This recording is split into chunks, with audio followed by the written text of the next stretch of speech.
Hello guys, it's Jared. I built this over Christmas break and just wanted to share it with a few of you.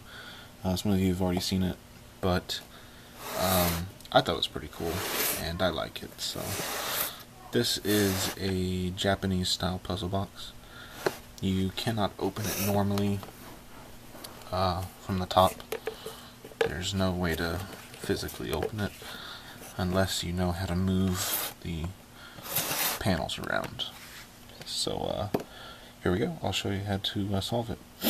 Bear with me, this is my first one I've made. I thought it turned out pretty good. I didn't stain it because I liked the finish on the wood, so hope you enjoy it.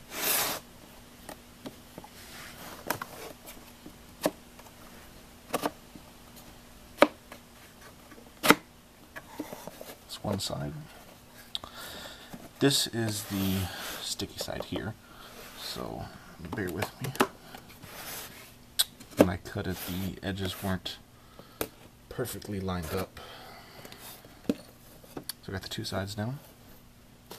Now move this down. And you move that down and it gives just enough room for this top piece to slide off. And inside,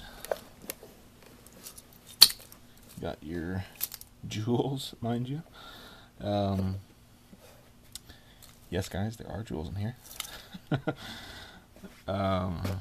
Then what you can do, most people don't think that's it, but if you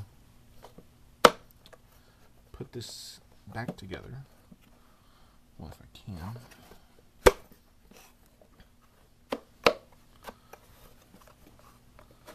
this side will come up, this side will also come up, and underneath you have another hidden compartment that you can store whatever in. So like I said, this is my first attempt at a Japanese style puzzle box. Leave a comment